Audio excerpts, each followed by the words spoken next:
Hello and welcome back. Today we're going to discuss about how to choose a good face wash for you.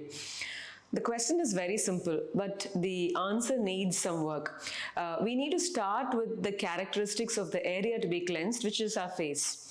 We addressed a few points around why we need to cleanse the skin, the facial skin in particular, what stuff needs to be avoided in the last episode, typically about what not to do. In this episode, let's answer a few questions which will help us decide what to do. And in further episodes, we'll discuss about the ingredients in detail. The first question is gender. Are you a boy or a girl? Does this make a difference to the choice of the face wash product? Yes and no. In about 99% of cases, no. Well, if you don't believe me, check out the prescriptions that your dermatologist gives you. You will find that the product suggestions are absolutely problem focused, but almost always gender neutral. In the remaining 1% of cases, that's when there's a yes. That's the weightage I give to the perceived difference when you consider the non-wash properties of a face wash, like its smell, its color, its texture, which may influence a consumer's subconscious mind about the thoroughness of cleansing, the foaming. All of that doesn't typically translate into the level of cleansing. But that's how the marketing talk is. Men's face washes, which are supposedly, they do have more rugged ingredients like clay to help absorb particles from outdoor pollution, which are really irrelevant points in today's day and age, considering that both genders typically work in similar work environments. Even if we talk about heavily dusty environments like construction sites, we have all seen enough women architects as many as men around us to understand that both men and women in this profession need some heavy duty cleansing. While software engineers working in the same office, and policemen and women in the same detail, men and women healthcare workers in COVID duty, especially if you're thinking about the first wave when everybody was covered up in PPE, the cleansing needs are likely to be similar across genders, which brings us to think about the significance of what we are trying to highlight to this channel, that the exposome is probably bigger than, or at least equal to, the genetic construct. So there's no significant gender differences at all. Is there nothing at all? Well, studies like this 2020 article which questions about does sensitive skin differ between men and women, this study answered that both men and women felt that their skin was sensitive almost in an equal and comparable way. The small differences were that men felt that their sensitivity was more from rubbing or friction, and women felt that their sensitivity was more from products, because yes, on an average, men use lesser number of skincare and cosmetic products compared to women. So it's mostly a consumer behavior than an actual ingredient which makes a difference. Which brings us again to one of the key aspects of a face wash, is that the cleansing must be accomplished without significant rubbing. Rubbing the skin to remove skin products leads to more damage than the product itself. So it's the behavior of the consumer rather than the ingredient. In trying to, if you look at the density of the oil glands, it's said to be higher in men as compared to women, also at a higher sweat rate in men. And of course, the hormonal metabolism is definitely quite different. But when it comes to something like a person with active acne, the severity of the acne will override any gender differences that we discussed just now. It simply goes from the point of view of the acne from there. And again, when a man and a woman have spent enough time in extremes of climate with exposure to dust, pollution and the sun, say after you volunteer for a beach cleanup activity, the level of cleansing becomes similar. So even though you start out with the genome of the man and the woman, the differences in the skin are there, but it is the exposome factor, all the exposures, that takes over after a point, depending on the exposure to the external factors. The second question, should we consider a deep cleansing face wash over a gentle cleansing, mild, soap-free, alkali-free cleanser? Depends upon what's on your skin. If it's just that you're waking up in the morning and you don't have much sweat or grime, but just that the oils accumulated from the overnight, a gentle skin cleanser is literally all that you need. Most gentle skin cleansers are based on a very mild detergent, which is able to remove the skin's surface soil without moving out more beneficial oils. Now, if you are coming in from the gym where there's an accelerated pouring out of oils and sweat from the face and the scalp and all of the sebum, you need a deeper cleanser. But wait, this cleansing also can still be managed by a mild cleanser. The deep cleansing requirement comes when you are trying to get products of the skin, even if it be like the standard skincare anchor product, the sunscreen.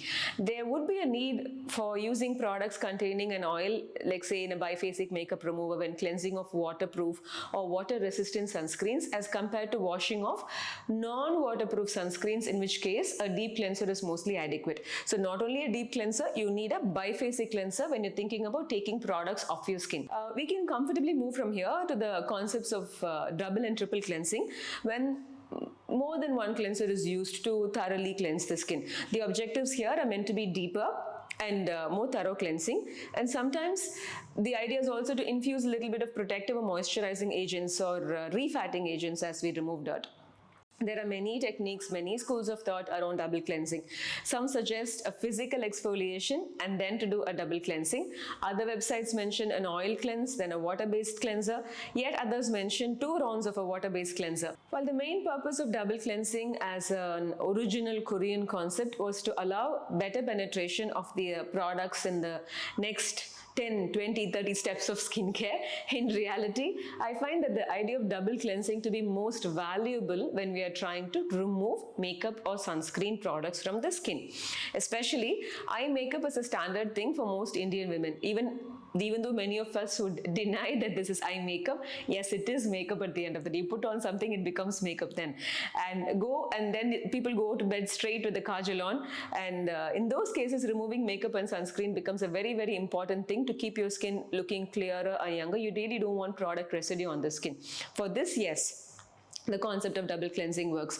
We could also simply call it a makeup remover or a sunscreen removal step in your skincare routine. You want to call it double cleansing? Also okay by me. The idea is to get the gunk off.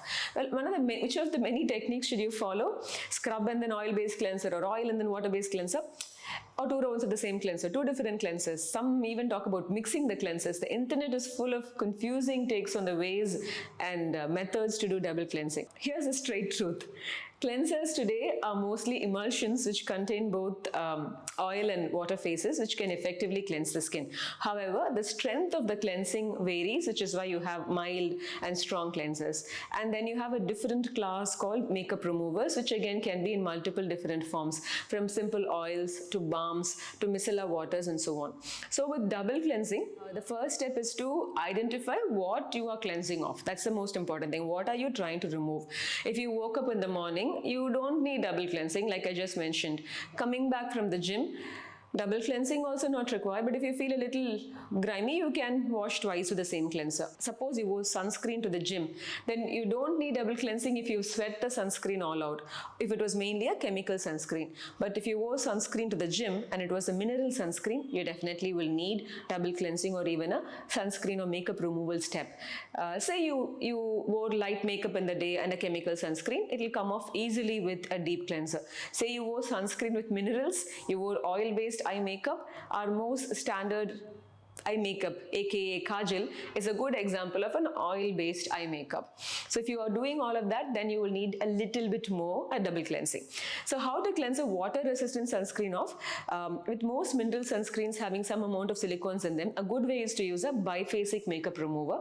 Biphasic makeup removers use temporary micells that come together to cleanse. The oil phase rolls the product out from the skin along with the sunscreen residue, if any, while the water phase ensures that there is not much of oil absorption so that it doesn't clog your pores or become comedogenic.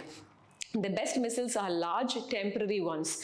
Micellar waters have very, very, very small micells where the lifting power and the cleansing power both vary, and they can be very minimal compared to the biphasic makeup removers, even though the latter form only temporary micells. So there'll be a lot of scrubbing needed to remove the product when you use micellar waters without lifting power.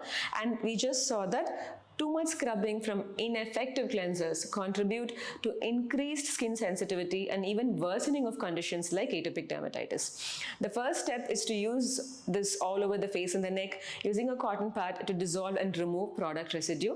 Now, since this contains an oil, the next step will have to be a deep cleanser and not a gentle cleanser. A popular myth is to call the second step cleanser as a water-based cleanser and the first step cleanser as an oil-based cleanser. The truth is that most cleansers these days are emulsions. They contain a water part and an oil part.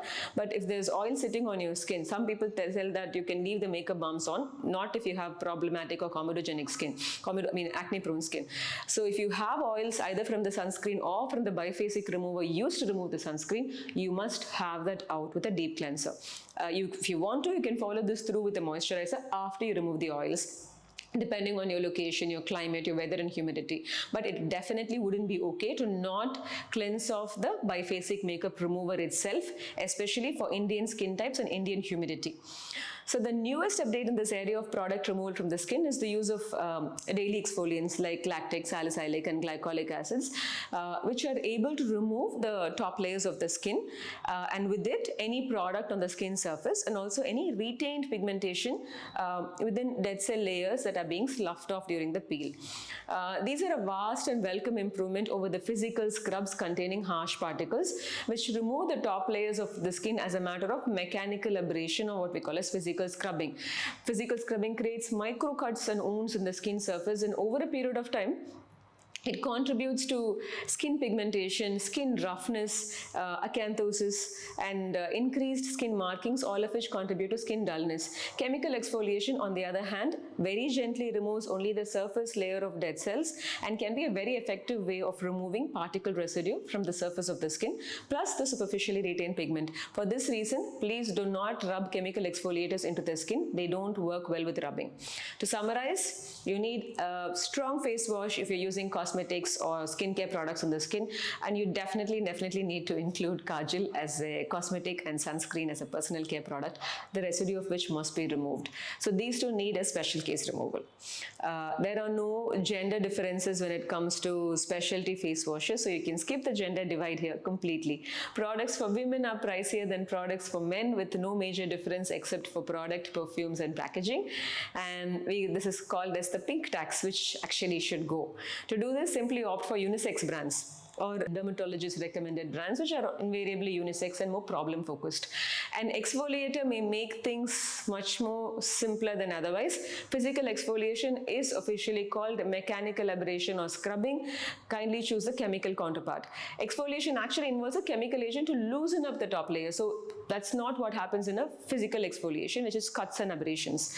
Your cleansing needs to be situational. You need to plan the number of cleanses based on your personal needs. On an average, it may go from 3 times to more, depending upon the number of steps in your skincare, whether you're wearing makeup, what is your need for the day. Washing your face when you're applying shampoo on your hair, washing your face off after using an exfoliator are usually need not be counted as separate face wash moments. The next point is that all cleansers have oil and water parts. It may be better to understand and categorize your cleansers as mild, moderate and deep rather than oil and water based, and therefore this will help you have a clearer plan as to which to use when. So join me in the next episode coming up soon as we look more in detail about each ingredient in some detail, starting with the famous fellow called SLS along with the Kutti story as requested. See you soon.